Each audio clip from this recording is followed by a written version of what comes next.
بسم اللہ الرحمن الرحیم۔ السلام علیکم۔ اللہ نے فجر میں جاگنے کا حکم کیوں دیا ہے؟ سائنسدانوں کی یہ ریسرچ آپ کو ہلا کر رکھ دے گی۔ سائنسدانوں نے فجر کی نماز کے وقت پر ریسرچ کی کہ صبح کے وقت جاگنے سے کیا ہوتا ہے، تو تحقیق میں جو معلوم ہوا سن کر آپ کبھی فجر کی نماز نہیں چھوڑیں گے۔ اور حضور نبی کریم صلی اللہ علیہ وآلہ وسلم نے کیوں فرمایا تھا کہ اس کی فضیلت جان لیتے تو فجر کی نماز ضرور پڑھتے، کیونکہ بسم اللہ الرحمن الرحیم، اللہ کے حکام کو بجا لانے اور ممنوعات سے اجتناب برتنے کا نام بندگی و عبادت ہے۔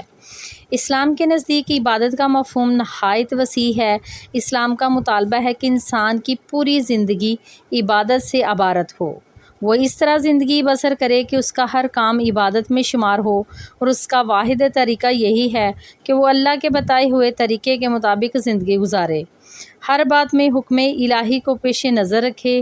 اسلام اس بڑی عبادت کے لیے انسان کو جن ذرائع سے تیار اور اس کی تربیت کرتا ہے، عرف عام میں انہیں عبادت کہا جاتا ہے، لیکن دراصل یہ تمام تر جو عبادتیں ہیں انہیں ارکان اسلام بھی اسی وجہ سے کہا جاتا ہے کہ اسلام کی عمارت انہی ستونوں پر قائم ہے۔ ارکان اسلام میں نماز سر فہرست اور پہلے نمبر پر ہے۔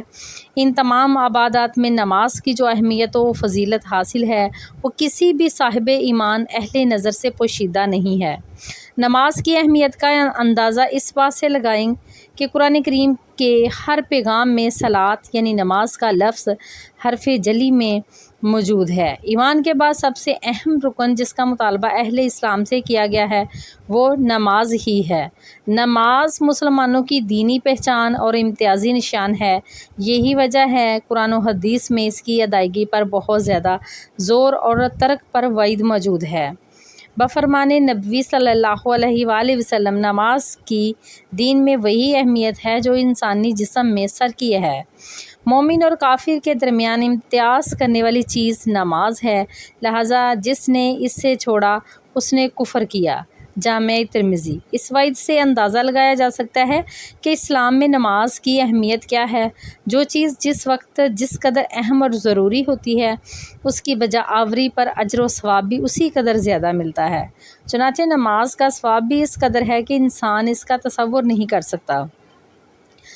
لیکن 5 وقتہ نمازوں میں فجر کی نماز کی اہمیت و فضیلت سب سے نمایاں ہے، اور اس کی ادائیگی پر اجر و ثواب بھی دیگر 4 نمازوں سے زیادہ ہے۔ اس کی وجہ یہ ہے کہ فجر کے وقت دنیا نیند کی آغوش میں محو استراحت ہوتی اور خواب خرگوش کے مزے لے رہی ہوتی ہے۔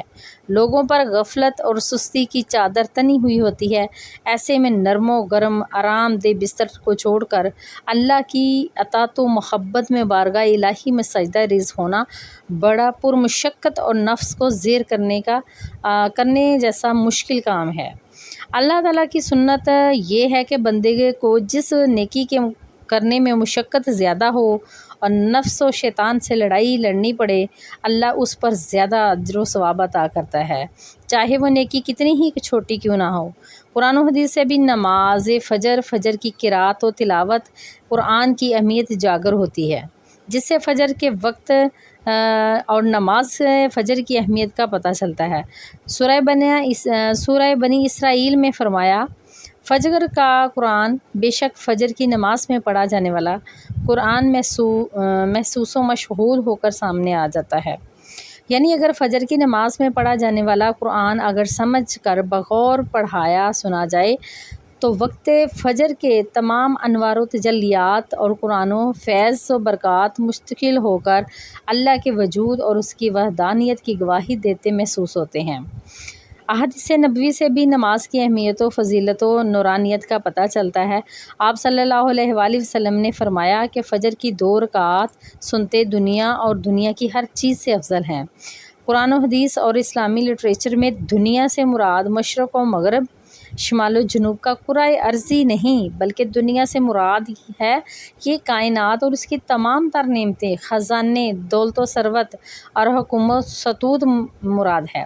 سوچئے جب فجر کی 2 رکعات سنتوں کی یہ فضیلت ہے کہ پوری دنیا کی نعمتیں اور خزانے اس کے سامنے ماند اور ہیج ہیں، تو پھر فجر کے فرض کا کیا عالم ہوگا۔ صحیح مسلم کی روایت میں ہے کہ رسول اللہ صلی اللہ علیہ وآلہ وسلم نے فرمایا، جو شخص فجر کی نماز پڑھ لیتا ہے وہ اللہ کے ذمہ میں آ جاتا ہے۔ یعنی جو شخص نماز فجر کا فریضہ ادا کر لیتا ہے وہ اللہ کی حفاظت میں آ جاتا ہے اور اسے کوئی بھی نقصان نہیں پہنچا سکتا۔ بخاری و مسلم ہی کی ایک اور روایت میں ہے کہ جس نے 2 ٹھنڈے وقت کی نمازیں فجر اور عصر ادا کر لیں وہ جنت میں داخل ہوگا۔ یعنی آپ صلی اللہ علیہ وآلہ وسلم نے فجر و عصر ادا کر لینے والے کو جنت کی بشارت سنائی۔ ایک اور روایت میں ہے کہ رسول اللہ صلی اللہ علیہ وآلہ وسلم نے فرمایا، جو شخص عشاء کی نماز باجماعت ادا کرے گا اسے آدھی رات کے قیام کا ثواب ملے گا۔ جو عشاء و فجر کی نمازیں باجماعت ادا کرے گا اس کے لیے پوری رات کے قیام کا ثواب ہوگا۔ سنن ابو داؤد۔ نماز فجر کی ادائیگی میں ہماری سستیوں، غفلت اور کاہلی و کوتاہی انتہا کو پہنچی ہوئی ہے۔ کوئی بھی موسم ہو، بقیہ 4 نمازوں کے مقابلے میں فجر میں نمازی بہت کم تعداد میں ہوتے ہیں۔ یہی حال گھروں میں خواتین کی نماز فجر کا ہے۔ فجر میں وہ اہتمام نہیں ہوتا جو بقیہ 4 نمازوں کی ادائیگی میں ہوتا ہے۔ موسم گرما میں راتیں چھوٹی ہونے کا بہانہ اور موسم سرما میں صبح سردی کا عذر جو ہے نا وہ ہوتا ہے، لیکن ہمارا ہر بہانہ اور عذر نماز میں کوتاہی و غفلت کے سلسلے میں اللہ کے ہاں ناقابل قبول ہوگا۔ ہم میں سے اکثر لوگوں کو ایک شکوہ ہمیشہ رہتا ہے کہ روزی میں برکت نہیں، گھر میں برکت نہیں، کتنا ہی کما لیں، پتہ ہی نہیں چلتا کہ کہاں گیا۔ ہر وقت کوئی نہ کوئی پریشانی رہتی ہے، کبھی تو کبھی کوئی اور تنگی۔ اگر ہم اس تمام بے برکتی، تنگ دستی، بے روزگاری اور پریشانیوں کو نماز فجر کی عدم ادائیگی کے پس منظر میں دیکھیں تو معلوم ہوگا کہ یہ سب بے برکتی اسی سبب سے ہے کہ ہم نماز فجر کی ادائیگی میں حد درجہ کوتاہی، غفلت، لاپرواہی اور سستی کا شکار ہیں۔ رسول اللہ صلی اللہ علیہ وآلہ وسلم اس حوالے سے متعدد احادیث موجود ہیں جن میں رزق کی تقسیم و فراوانی اور برکت کو نماز فجر کی ادائیگی سے مشروط کیا گیا ہے۔ ایک فرمان میں نبوی صلی اللہ علیہ وآلہ وسلم کا مفہوم ہے کہ رزق تقسیم کرنے والا فرشتہ ہر صبح فجر کے وقت بندوں کا رزق لے کر زمین پر اترتا ہے، لہٰذا جو دروازہ فجر کے وقت کھلا ہوتا ہے فرشتہ اس کا رزق دروازے پر رکھ کر چلا جاتا ہے، اور جو دروازہ فجر کے وقت بند ہوتا ہے فرشتہ اس کا رزق واپس لے کر چلا جاتا ہے۔ اس فرمان نبوی صلی اللہ علیہ وآلہ وسلم میں فجر کے وقت دروازہ کھلا ہونے کا مطلب یہ ہے کہ جس گھر کے افراد صبح فجر کے وقت بیدار ہو کر نماز فجر ادا کرتے ہیں انہیں ان کا رزق عطا کر دیا جاتا ہے۔ دروازہ بند ہونے سے مراد یہ ہے کہ جس گھر میں رہنے والے افراد صبح فجر کے وقت سوئے رہتے ہیں اور فجر کی ادائیگی نہیں کرتے تو ادائیگی میں غفلت یا پھر کوتاہی کے مرتکب ہوتے ہیں، انہیں ان کے رزق سے محروم رکھا جاتا ہے۔ ہم میں سے اکثر نماز فجر خصوصاً اور دیگر نمازوں کو عموماً چھوڑ کر اپنے گھروں میں خیر و برکت کے لیے قرآن خوانی، میلاد کی محافل انعقاد اور لوح قرآنی کے تعویذ آویزاں کرنے جیسے نیک کاموں کی طرف متوجہ ہوتے ہیں۔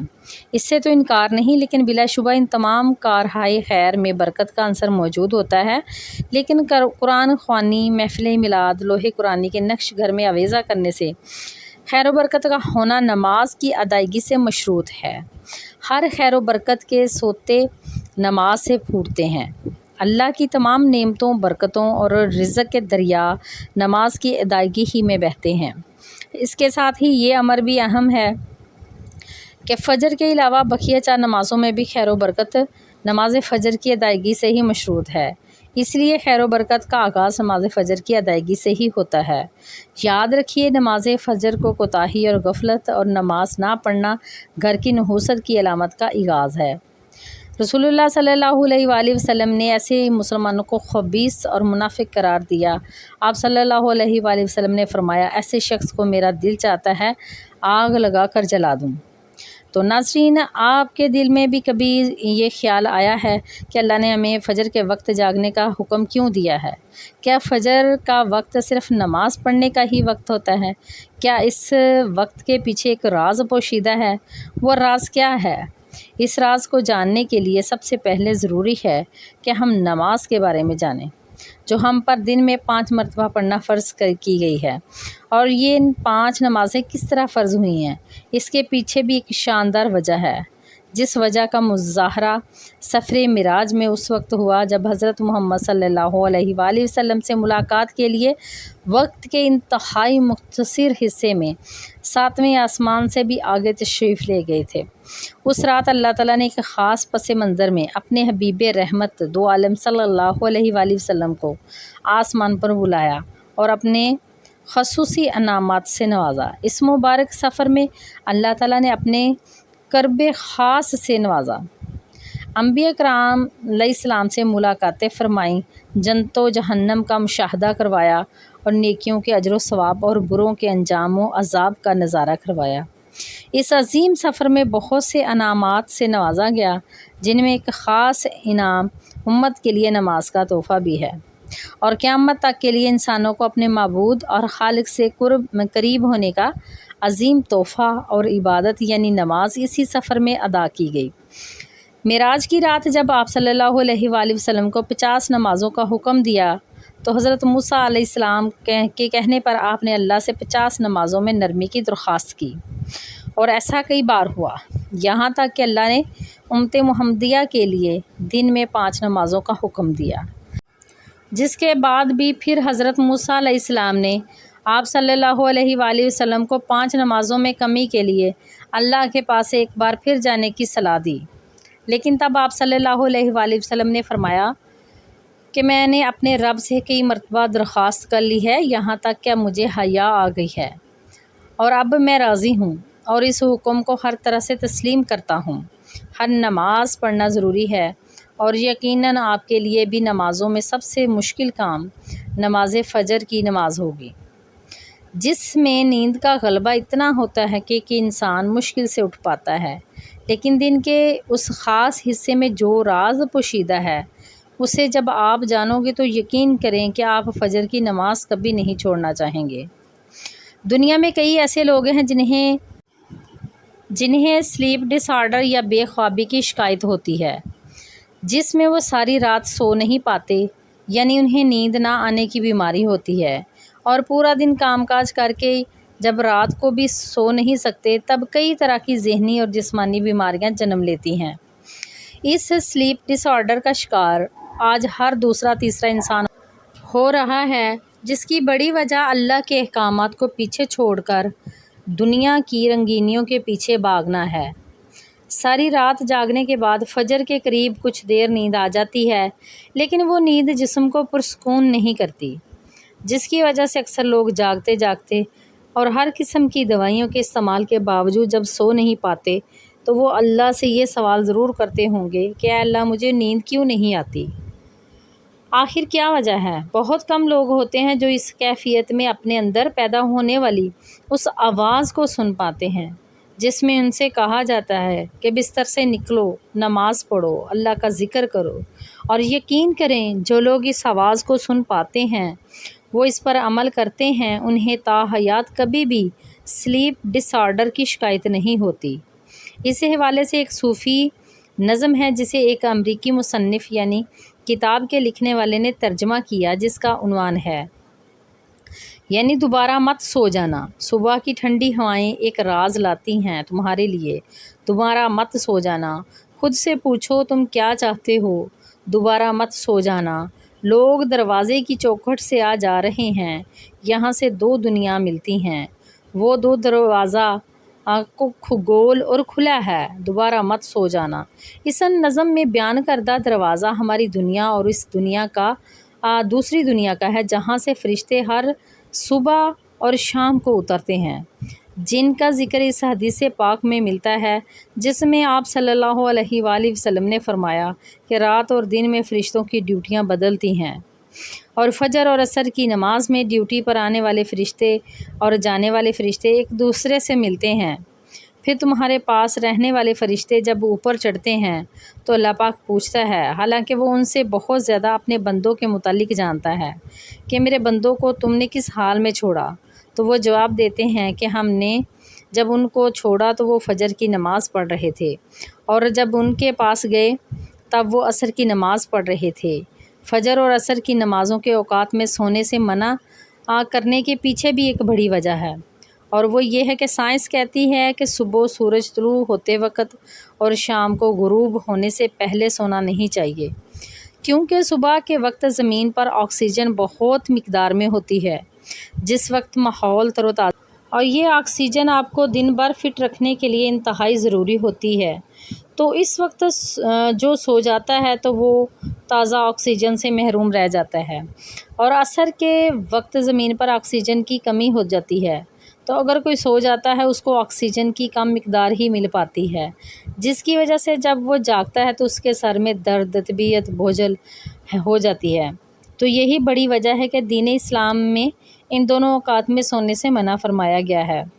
نبی کریم صلی اللہ علیہ وآلہ وسلم نے فرمایا، طلوع شمس سے پہلے اور غروب شمس سے پہلے نماز ادا کرنے والا جہنم میں ہرگز داخل نہیں ہوگا۔ نماز فجر کے بارے میں ایسے بے شمار فضائل اور بھی ہیں جن کو ہم جان سکتے، اگر انسان ان کو جان لے تو کبھی کوتاہی نہ کرے۔ رسول کریم صلی اللہ علیہ وآلہ وسلم کا فرمان ہے کہ اگر وہ لوگ عشاء اور فجر کی فضیلت کے بارے میں جان لیں تو وہ بالضرور ان نمازوں میں حاضر ہوتے، چاہے ان کو خود کو گھسیٹتے ہوئے ہی آنا پڑے۔ اب آپ خود اندازہ کیجئے کہ ایک طرف ان دونوں نمازوں کی اتنی زیادہ فضیلت و اہمیت ہے، اور دوسری طرف ان کی ادائیگی میں کتنی سستی اور لاپرواہی بڑھتی جاتی ہے۔ اللہ تعالی ہم سب کو 5 وقت کی نماز پڑھنے کی توفیق عطا فرمائے اور ہمارا خاتمہ بالخیر فرمائے، آمین ثم آمین۔ تو ناظرین، کمنٹ باکس میں اللہ تعالیٰ کے 99 ناموں میں سے ایک نام ضرور ٹائپ کریں اور چینل کو سبسکرائب کریں۔ اللہ حافظ۔